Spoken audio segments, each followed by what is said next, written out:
Droits de douane, conflit notamment avec l'Iran et le Venezuela, pourparlers et accords de cessez-le-feu pour l'Ukraine et Gaza, mais aussi une volonté d'annexer le Groenland.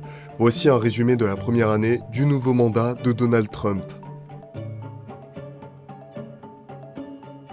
Today I will sign a series of historic executive orders.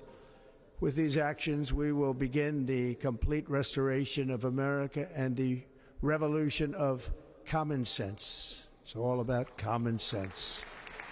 Quelques heures après avoir prêté serment, le président américain a marqué son nouveau mandat par la signature d'une série de décrets. Il a notamment accordé la grâce présidentielle à plus de 1500 de ses partisans qui avaient pris d'assaut le Capitole le 6 janvier 2021 et a retiré les États-Unis de l'accord de Paris sur la réduction des émissions de gaz à effet de serre. Un de ces décrets les plus notables reste celui visant à changer le nom du golfe du Mexique en Golfe d'Amérique, provoquant l'indignation du Mexique.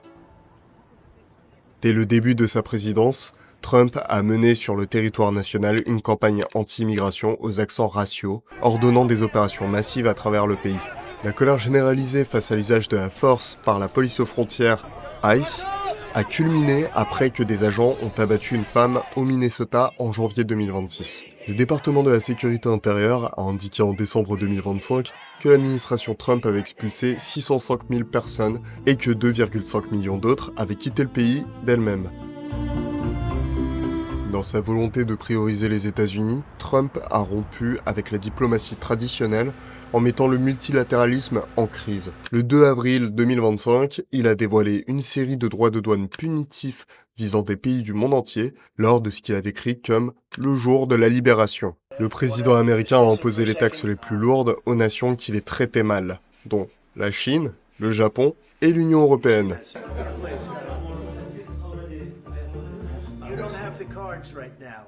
With us, you start having cards. Right now, you don't. You're playing cards. You're playing cards. You're gambling with the lives of millions of people. You're gambling with World War III. You're gambling with World War III. And what you're doing is very disrespectful to the country, this country. That's back to you, far more than a lot of people said they should have. Depuis plusieurs mois, Trump pousse l'Ukraine et la Russie à conclure un accord pour mettre fin au combat, faisant la navette entre Zelensky et Vladimir Poutine pour arracher un compromis, n'hésitant pas à malmener le président ukrainien. Malgré les nombreux entretiens des deux belligérants avec les États-Unis, il n'est toujours pas question d'un accord que les deux parties s'engagent à respecter.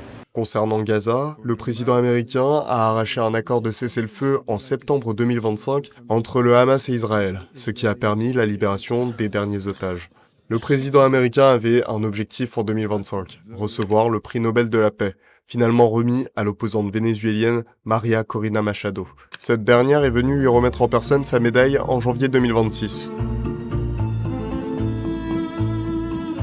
Au Venezuela, après des mois de menaces et d'attaques en mer, Trump a ordonné une mission des forces spéciales américaines à Caracas, qui s'est soldée par la capture du dirigeant vénézuélien Nicolás Maduro et de son épouse le 3 janvier 2026. Maduro a été transféré à New York pour faire face à des accusations de trafic de drogue, Trump déclarant que les États-Unis avaient le contrôle de facto du Venezuela et de son pétrole.